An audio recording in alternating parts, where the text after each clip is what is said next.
Hi, my name is Megan Pollock, and I'm the chair of the Professional Development Team for the American Society for Engineering Education's Committee on Diversity, Equity, and Inclusion.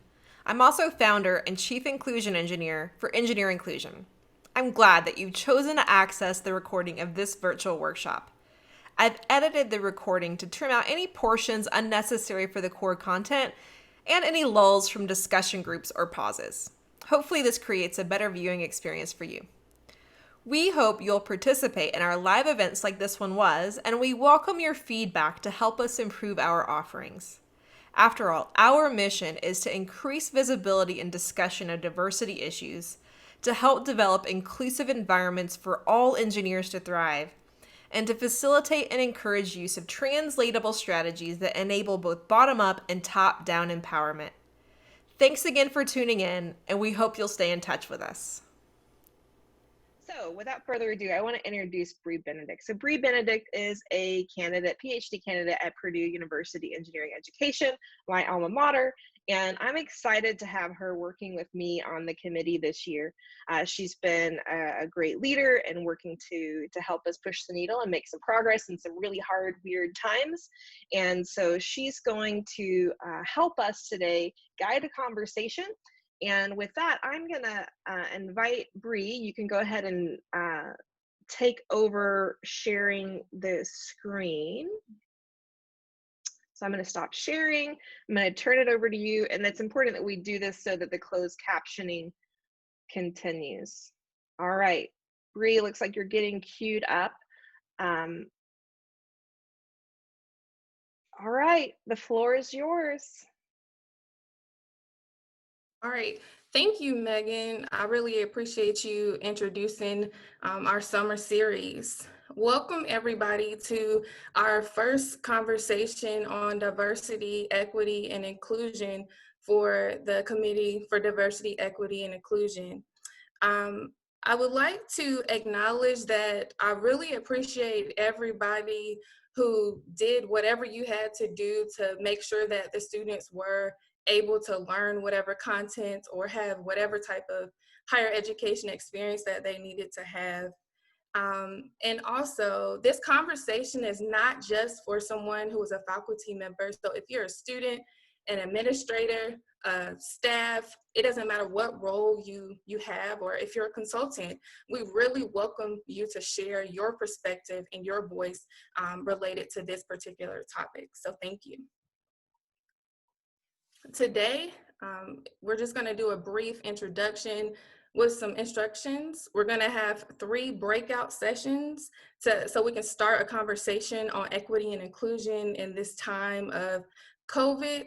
And then we're going to also transition into a large group debrief. And we're going to close with sharing our next webinar. So as Megan stated earlier, please use the link that I'm showing here to access the slides that we're going to use today. It's going to be instrumental for you to be able to engage in the conversation so that we can record the things that are said. It would also be great if everybody can, once you get into your breakout room, please assign somebody as a leader so that they can be the person who speaks for your group. But that doesn't mean that you cannot speak on a particular issue, but it'll be helpful considering we have over 20 people on the call today. And you will be prompted to navigate to your breakout group with the screen, but we'll also ask you to come back to the main group to have the large group discussion as well. And before we get started with the conversation, I would like to share a quote based on a conversation that I had with a student. I'm actually in the middle of data collection, and my study is not about COVID-19, but it was inevitable for this to come up when I asked the student about their experiences in engineering. And this particular student said, "I'm a disabled student. Like the online format that we've had to do, I felt kind of alone and really struggling with that."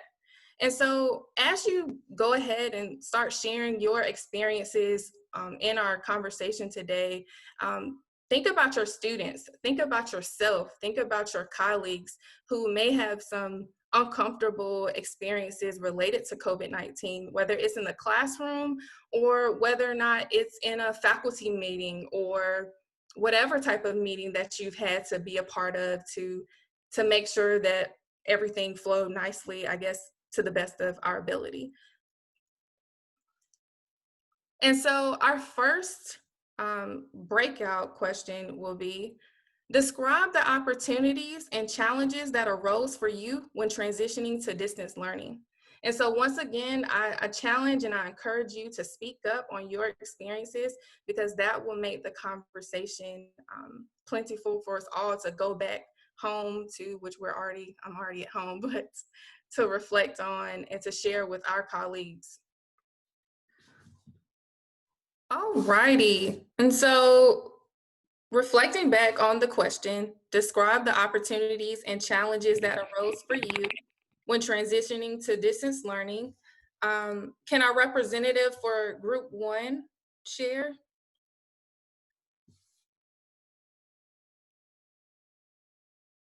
And unmute yourself.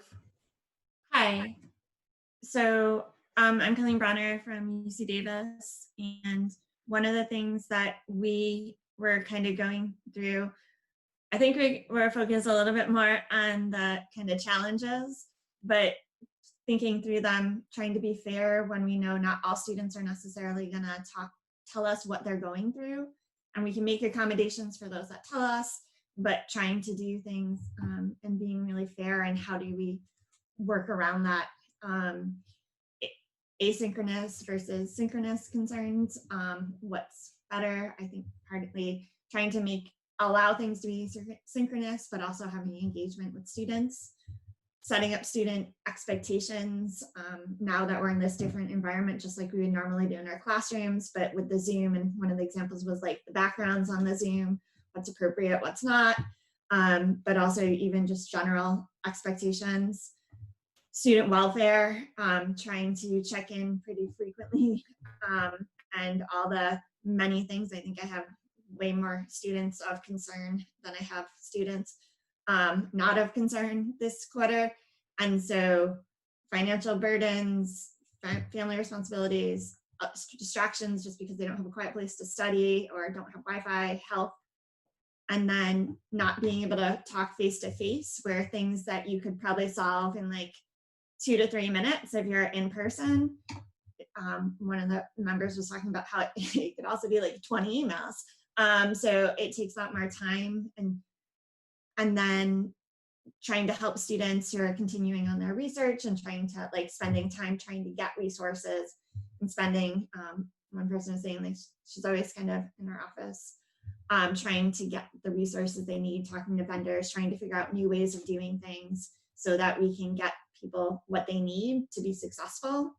And then we were just kind of getting into the lab courses as well, and some of meeting those needs. And so how to facilitate those so that you're getting some outcomes across, but it's in a completely different way now. Those were the main focuses. And then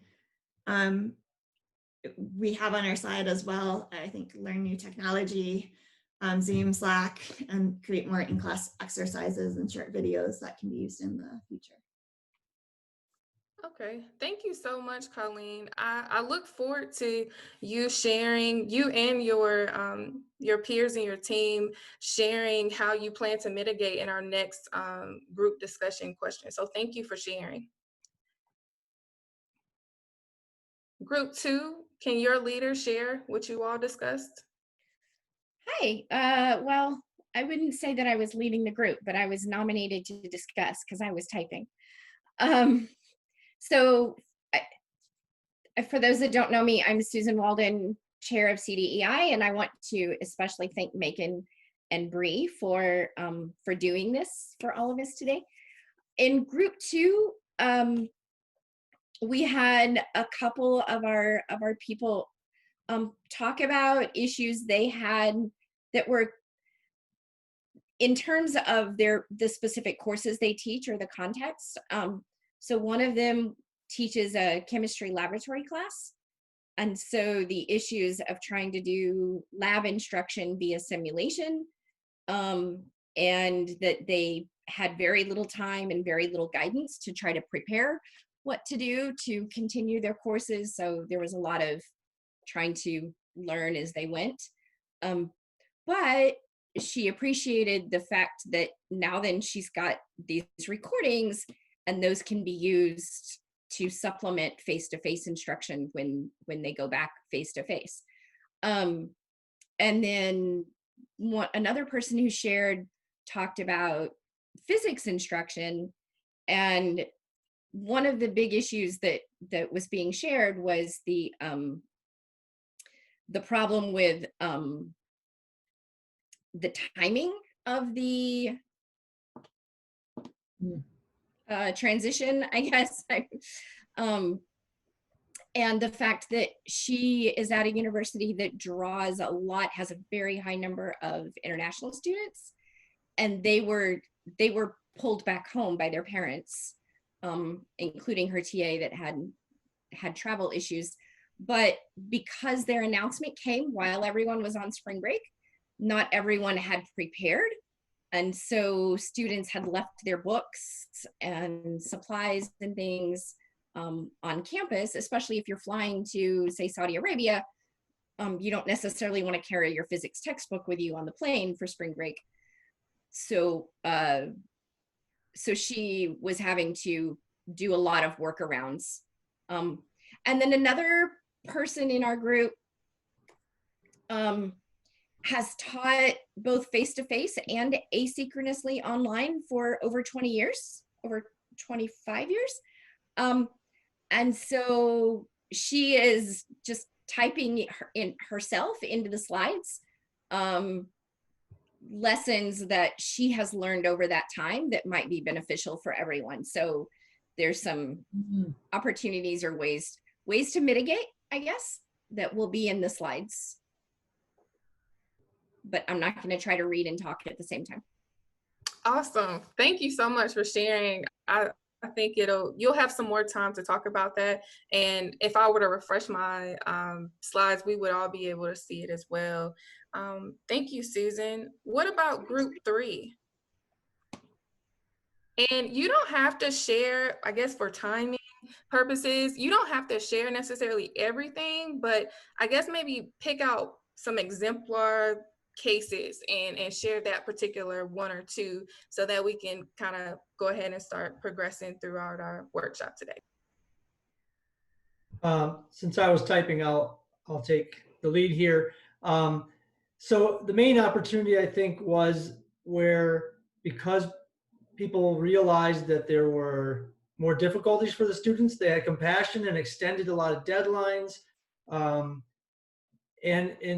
that maybe do that also when you start coming back to the new normal. It didn't generally hurt. It actually helped the students, and sometimes they turned in better work. Posting lectures asynchronously, especially if they're like little from multiple professors doing guest lectures, a lot more, and then changing from quiz grades to chat grades, got a lot more chat going, and then actually had a much richer conversation than usual. And that goes with the multiple avenues of information, because you're trying to help the students, and that'll help have a universal design flavor anyway, by the things you had to do. In this case, we should probably be doing all year. Sorry, I read all of those. And then challenges. One of the most interesting ones was that we were being so flexible for the students, but then the faculty didn't get any flexibility. So I'd never heard of students being so inflexible with faculty, but one of our members said that you're getting emails at all hours of the night, and you're supposed to respond at all times and have longer Zoom meetings and longer office hours. And then that goes from administration too. I'm a department head, and I was asking my faculty to have micro faculty meetings, shorter, but then I had more of them. And so the faculty finally pushed back and was like, look, this is even more than usual. Give us a break. So I took that to heart.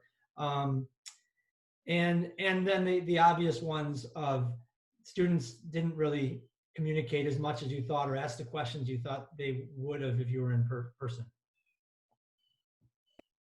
Okay, thank you, Chris. I would love to hear more about how you all are going to navigate this faculty flexibility as well. So let's go ahead and move on to group 4. Do you mind sharing some exemplar cases? This is Isabel Tamarano from Georgia Tech. We had 2 librarians, so this was an opportunity for us to show that online classes are a good way to meet the students where they are, especially if they have tight schedules. And another librarian noted by moving the asynchronous classes that she had to teach, she became more structured and is planning to do more of that later on. We have a person who works with CEDL, and they had to go back to the faculty, back to the basics on learning outcomes, and then work with them to decide how it's going to be done online. And then one professor we have in our group, she allowed the students to design posters for a design class instead of doing like a project or something like that. And that was a learning experience for everyone. And it was a good way to still achieve the goals of the class. Challenges that everyone has is the bandwidth. Even the ones of us that are in the cities, we have interruptions. And they noted that the students either have low bandwidth, slow, or none at all. So that was a big challenge to meet the students who didn't have bandwidth or internet. That's it. Thank you, Isabel. I think you brought up an interesting point about the bandwidth of everybody, as well as thank you for sharing your perspective as a librarian. And for group 5, can I have someone share, please? I'm Emily Seiberling. I am an assistant professor at the Iron Range Engineering Bell program up in northern Minnesota. And so I'm sharing on behalf of group 5. So our main opportunities were related to just discovering new tools and new features within tools. So Zoom, Flipgrid, Whimsical, etc., Slack.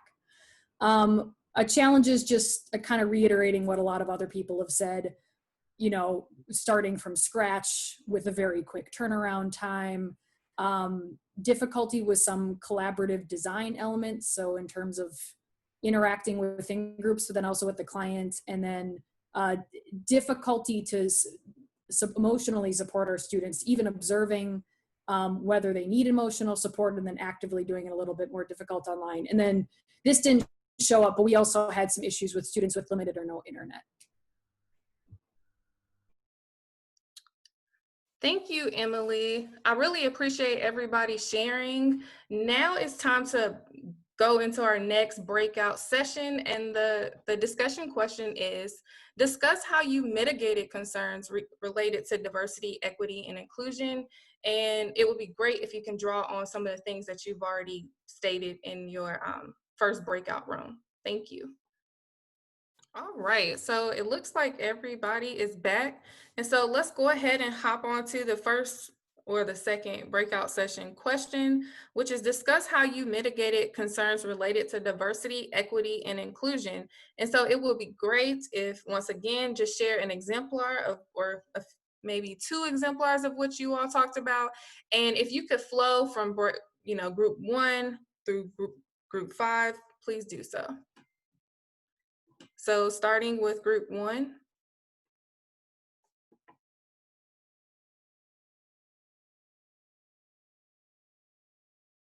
So I can start. So a couple of the things we talked about were exams, and our university has really recommended not proctoring them, and going over with faculty, really explaining why it's not as equitable a way, and so coming up with other assessments. And then another major one that would seem to be affecting a lot of people was ways to kind of get the students the resources they needed, whether that was campuses providing computers, finding out ways to get Wi-Fi in parking lots, but just really being creative in getting the resources to students. And then last one, which we are just getting into, and so I would love at another time we actually focus on this, is pass no pass or pass withdraw. And our committee had very different ideas on this one. I would, where some of us were definitely very for it, and some were concerned about academic kind of rigor and not the learning outcomes and making sure that those were achieved. And so I think that would be an excellent topic for a later session. I just want to note, I think Colleen just volunteered to lead that. Awesome. Thanks, Colleen.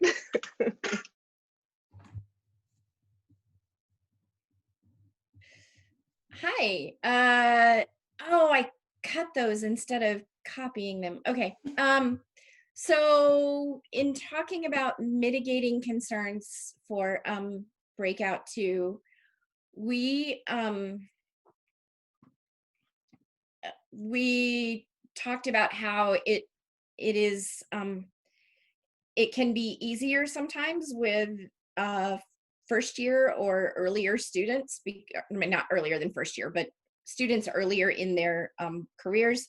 They may be more willing to engage and talk about issues that they're having. But also in lots of different class circumstances, there were issues with students that just went missing. And there seems to be not a whole lot that you can do besides continuing to try to contact them. And but the other thing that I accidentally cut, because it also applied to the third one, was providing options and being flexible is a way that that some of us were trying to approach providing for equity and inclusion because students were in such different life circumstances.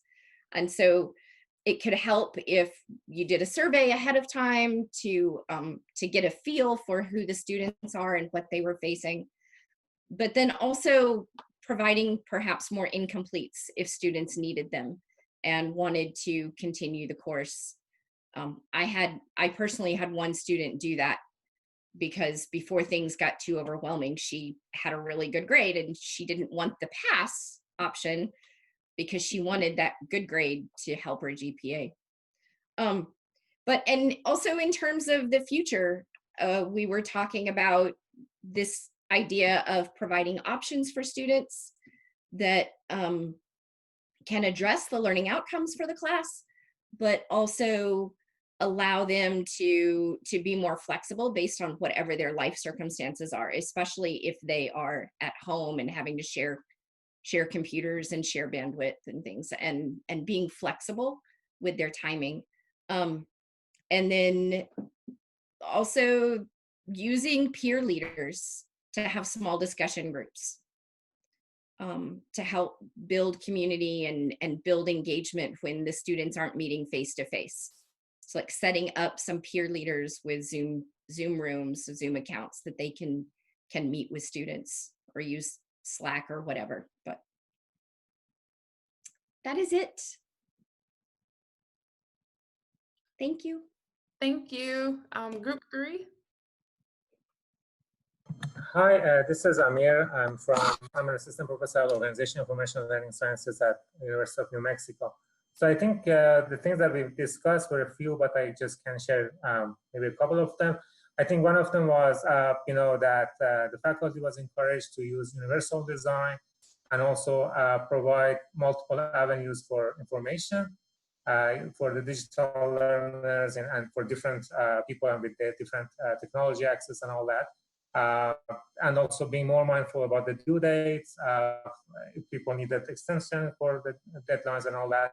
And I think one thing that was very important and was raised was, in terms of, opening new ways of communication and, even providing phone numbers for students to be able to access the faculty at the time that they need, and being really mindful about this different students' needs. For example, coming up with individual plans to help the students, because we know that students are in different situations and might need have different needs, so they would be able to fulfill the course requirements.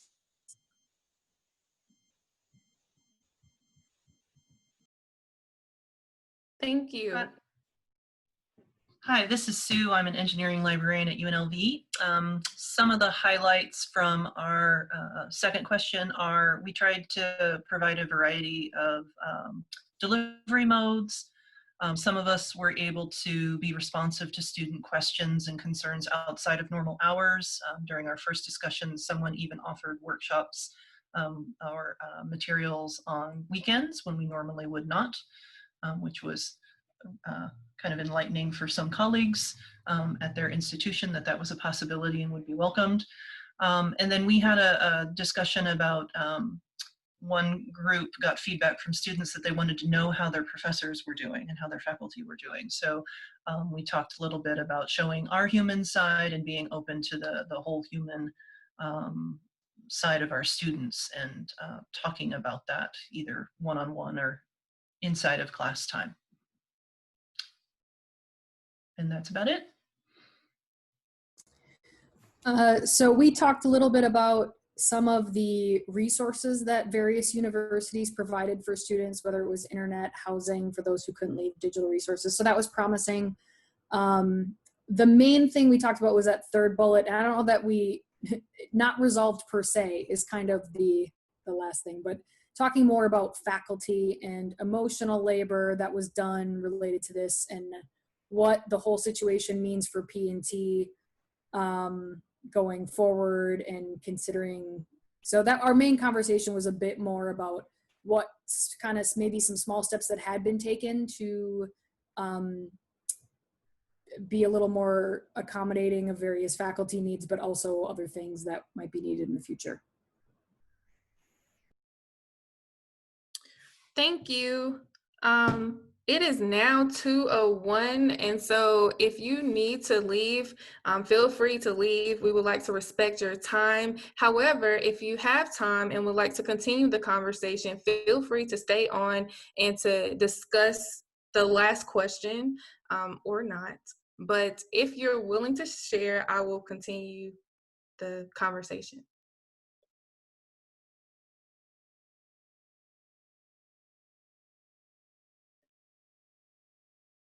So is anybody willing to stay on, or let's see what y'all say. So I covered the third question in my report out for question 2. Okay, thank you. Let me just do a quick end pitch, right? So if you haven't registered for the next set of presentations in our series workshops, please do that. Go to the bit.ly and I'll send email links to everyone. Please share this within broadly. It doesn't have to be ASEE limited. We're trying to create an inclusive space where everybody can come and learn. And so look for those emails for us. And then Bree, I think a lot of people are having to drop out as is expected, but I think you can continue for those who are able to stay. Megan, are the slides going to stay available to attendees? Yes, absolutely. And we'll put a PDF together of some sort and attach that on our website as well. So everyone who's here has the live link, and then we'll put a PDF up. Because I think there were a lot of great nuggets in here. Yeah. Thank you so very much. No problem. Thank you. And is there anybody else who wants to share as it relates to the last question about how you plan to execute an equitable and inclusive learning experience moving forward? This is Sue from Group 4. I can go over what we had, if that's all right. Yes, please. Okay, so Group 4, I'm pulling open the slides here.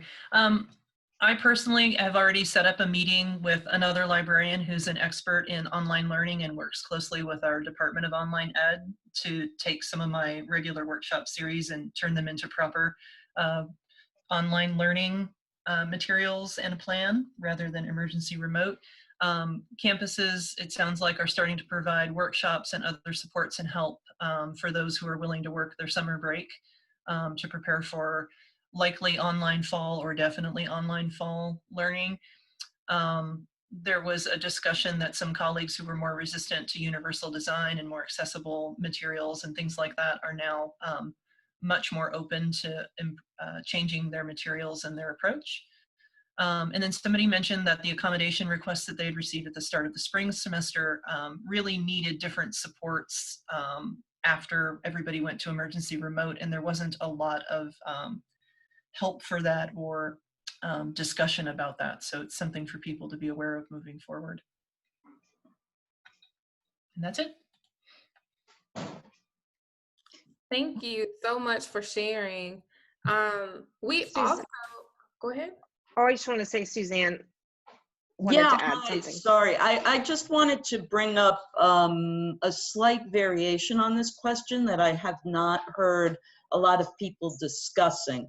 So we are still hopeful about being face-to-face to some extent in the fall. That's the official university position. However, the truth of the matter is, in some way, it will have to be hybrid at best. Our classrooms do not necessarily support physical distancing. Older faculty need some consideration. Are we going to lecture with masks on? You know, labs, any hand-on thing. We anyway tend not to have the support staff to clean spaces in between every single class. So maybe electronics labs will have to become simulations. Again, I don't know the answer to that, or chemistry labs. It just occurred to me that there are so many issues that it isn't a binary. As my feminist friends always remind me, it's never an either or, it's a both and. And I'm just really looking for any, that's my thing, and I'm curious for any feedback. And again, we'll have students who medically or otherwise can't come back to campus. So I think it's more complex. I'll be quiet now and You're perfectly fine, and it is a very complex issue that I think that it's beneficial to have these conversations actively to see what everybody else is doing. Does anybody else have a response for Suzanne about what she just stated? So, Suzanne, what kind of institution are you at? so Loyola University, Maryland, it is a primarily 4-year, you know, undergraduate, I guess technically comprehensive, about 4,000 residential undergrads, you know, 98% residential. Yeah. Okay.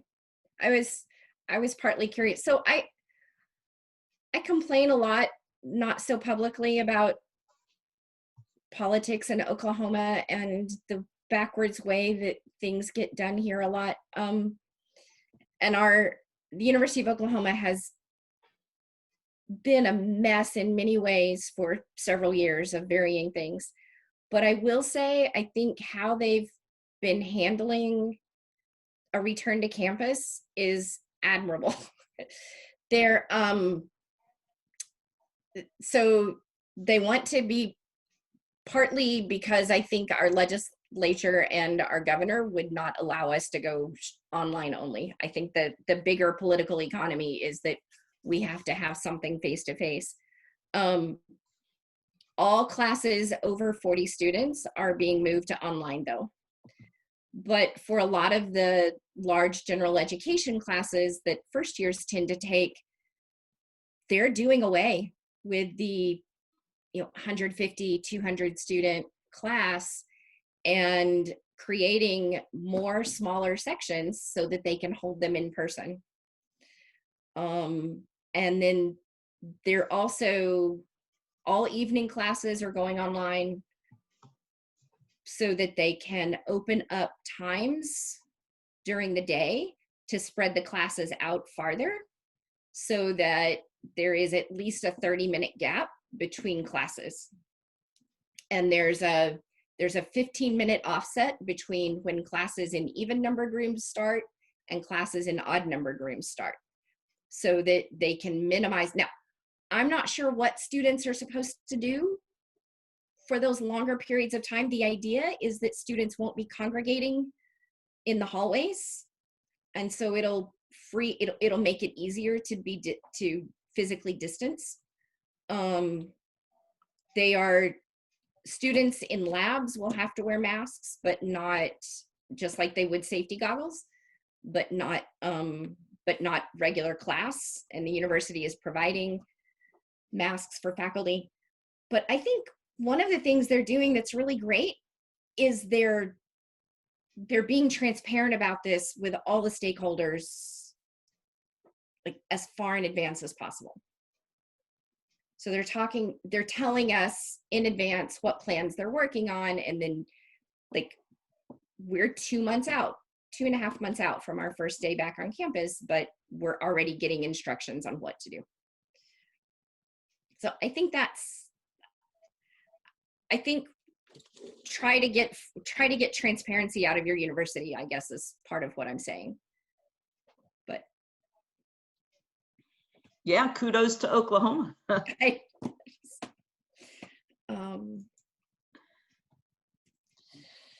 I've been telling my students, I'm engineering, and I'm just like, part of engineering is dealing with uncertainty and ambiguity, and now we're just all experiencing that.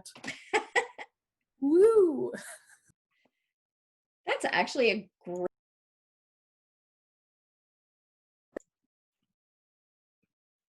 philosophy.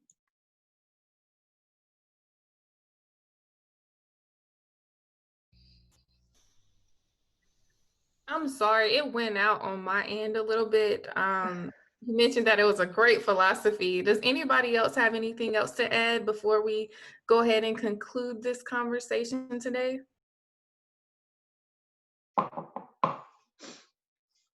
Thanks for organizing. It's interesting. No problem. Thank you so much for coming, and please come to our others. Megan, do you want to go ahead and play the video? Oh, you can just click to the next slide. It's fine.